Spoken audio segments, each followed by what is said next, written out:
Hancock's here with Visordown.com, and we are out and about today at Pyford Lock, somewhere just outside of Woking, riding Yamaha's new for 2020 MT-125. So what has changed with the MT-125 for 2020? Well, as you can see, it has had a bit of a refreshing makeover.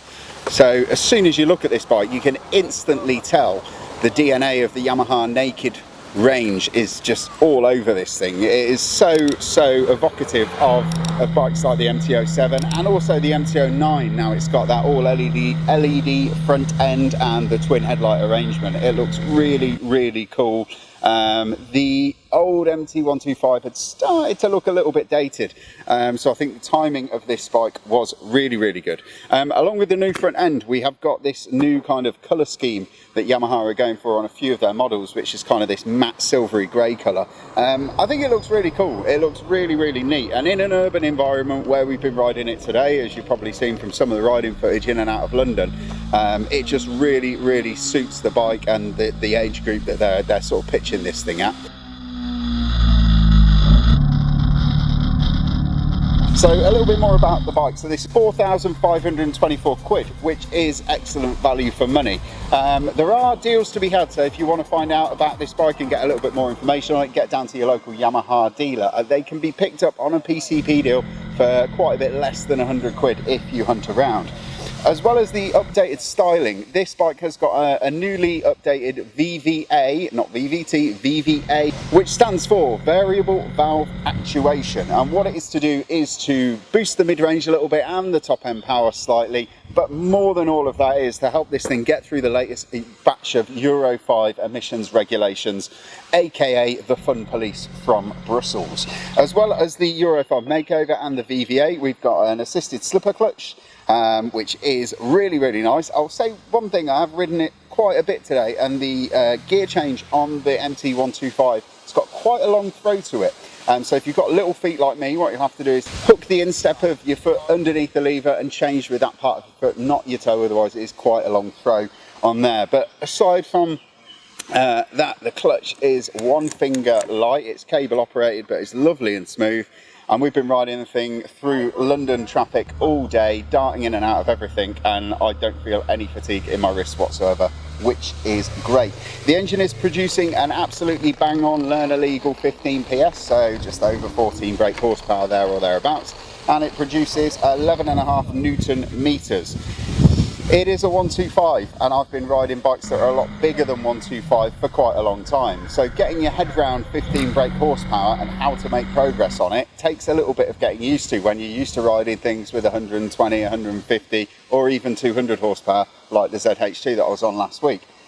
But one thing I can say is it really makes you focus on your riding, because you have to nail your gear changes. You have to absolutely get the revs in the sweet spot when you're upshifting. And it just makes that whole riding experience for me really enthralling. And as a learner, if you're somebody who's just fresh out of your CBT and you're going to get on one of these bikes, you're just going to learn so fast how to make the most of that amount of power. And then when you go up to a bigger bike like the Yamaha MT-03, for example, you're going to be able to put all of that practice that you learn on the 125 from the bigger engine, and you're just going to be able to make progress so much quicker. So it's a really good tool for people who just got out of their CBT and they want to get on the road for the first time. Here's a good looking and cost effective way of doing it.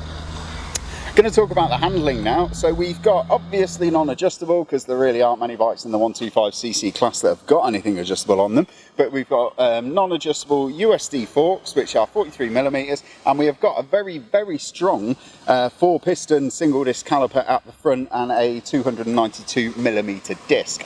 I'm going to say the brakes on this are fantastic. The back brake's a little bit vague, but then again, every bike in the world at the moment has got a pretty vague back rear brake.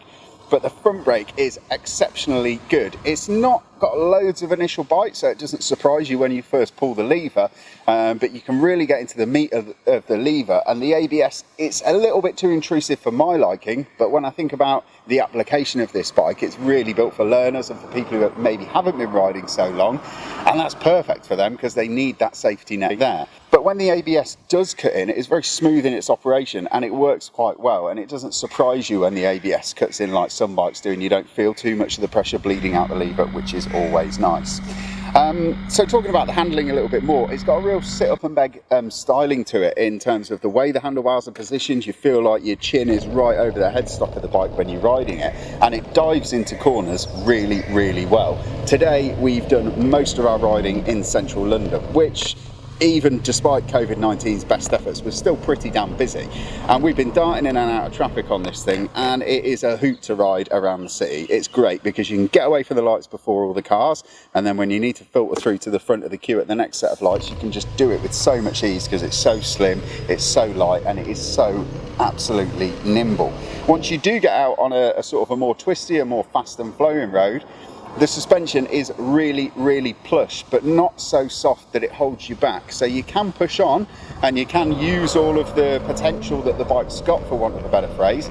But you just have to make sure your inputs on the brakes and also your downshifts are all nice and smooth. Otherwise it will sort of, because it's quite softly sprung for the type of rider that's going to be riding it, it does tend to sort of wallow if you just hammer the brakes hard into a corner. But other than that, it's an absolute joy to ride this thing on the road, and that's mainly down to its diminutive size and its weight.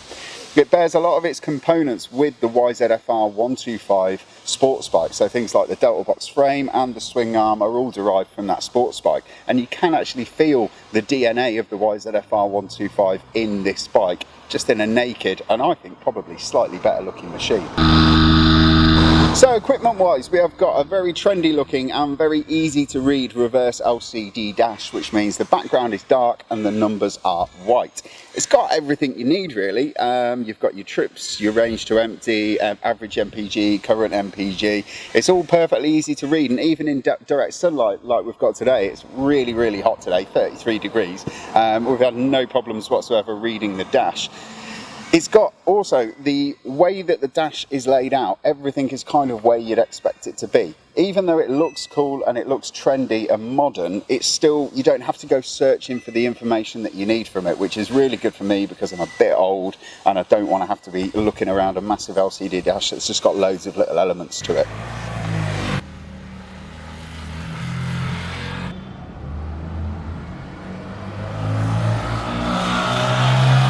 So what do we like? I love the styling. I think it looks grown up. Compare it to the other bikes in the 125cc class, things like the KTM Duke, the Suzuki GSX-S 125. It just looks like a more high-spec machine than either of those. It's more grown up than the KTM Duke, which will probably appease some people more than it will others. But it's also a much more stylish looking proposition than Suzuki's slightly gawky GSX-S 125. What else do I like about the bike? I love the fuel economy. We've done nearly 80 miles on this bike today, and it is still reading that it's got a full tank of fuel. And in fact, if you give it a shake, it sounds like the fuel is still actually up to the brim, so it just sips fuel all day. If you're looking for a second bike as a commuter that you're only going to have to fill up once or twice a month, this would be perfect. What else do I like about the MT-125? I love the riding dynamics of it, and I love how sporty and nimble and light it is, and how it just eggs you on and just wants to go and have fun. It's a really, really excitable little machine, which I think motorcycles, we all ride them, unless you just do it just purely to commute to and from work. We all ride bikes to have fun, and this bike definitely put a smile on my face today. It's been thoroughly enjoyable. There's not really much that I don't like about this bike. Considering the price point that it is, I think you're getting a lot of motorcycle for your money. The only thing I will say is that the DNA from the YZF-R125 also shows through in the seat, which is sports bike hard, and I did get a numb ass after about 45 minutes of riding. That said, 45 minutes is probably as long as your average owner is going to ride this for before they get off, go into McDonald's and grab themselves a McFlurry, so it's not actually much of a problem.